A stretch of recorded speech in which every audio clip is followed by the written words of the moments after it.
Wir sind schon in Neapel, das ist rasch gegangen.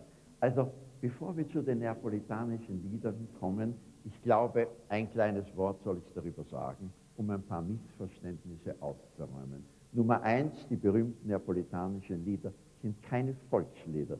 Es sind Kunstlieder und sie sind sehr neu. Es gibt kaum ein berühmtes neapolitanisches Lied, das älter ist als 100 Jahre. Und sie haben eine ganz besondere politische Bedeutung. Man muss die Geschichte verstehen, um die Lieder zu verstehen. Sie wissen ja, wie Deutschland hat es bis zur Mitte des 19. Jahrhunderts kein geeintes Italien gegeben. Das waren Fürstentümer, Königtümer, Herzogtümer. Dann kam die Einigung unter König Victor Emanuel von Piemont, Savoyen, Sardinien. Und der Norden wurde plötzlich, die Regierung von Piemont wurde plötzlich die Regierung des geeinten Italiens. Das war durchaus nicht nach dem Geschmack von allen, insbesondere vollkommen gegen den Geschmack der Neapolitaner, die Garibaldi, der ja als Freischärler diese Einigung militärisch durchgeführt hat, in Neapel ausgepfiffen haben.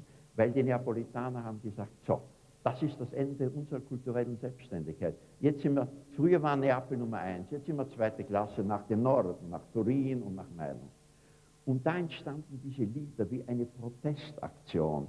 Die wurden in Auftrag gegeben, die hatten meistens ihre Uraufführung bei einem Liederfest, und zwar vor der, wenn Sie Neapel kennen, der Kirche Santa Maria di Piedigrotta, da wurden diese Lieder prämiert, das ganze Volk hat mitgesungen, und das war also das Streben des neapolitanischen Volkes, ihren Dialekt und ihre Kultur lebend und wach zu halten.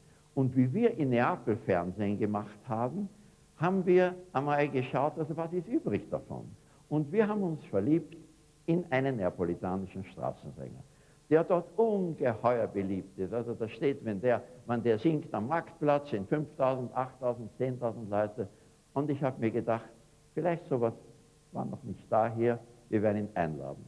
Und wir begrüßen jetzt den König, nicht den Fürsten, non il principe il re, den König der italienischen Straßensänger Bruno Venturini.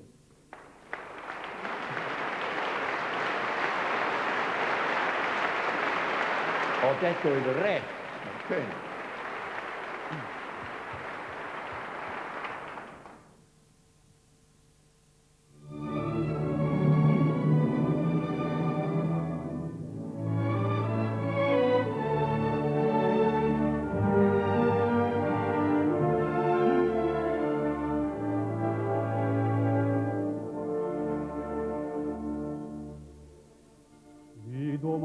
Quanto è bello, spira tanta sentimento, come tu a chi tiene vento, lasciata tu fai sonnare.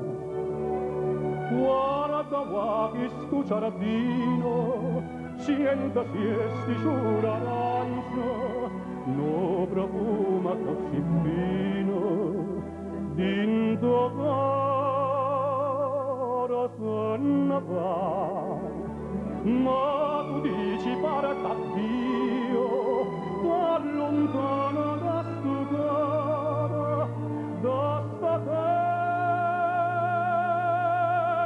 dall'amore, pieno cuore non torna.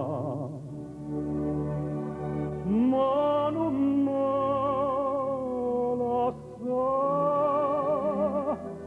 non darà más tu tormento, torna sorridente, mamma campa.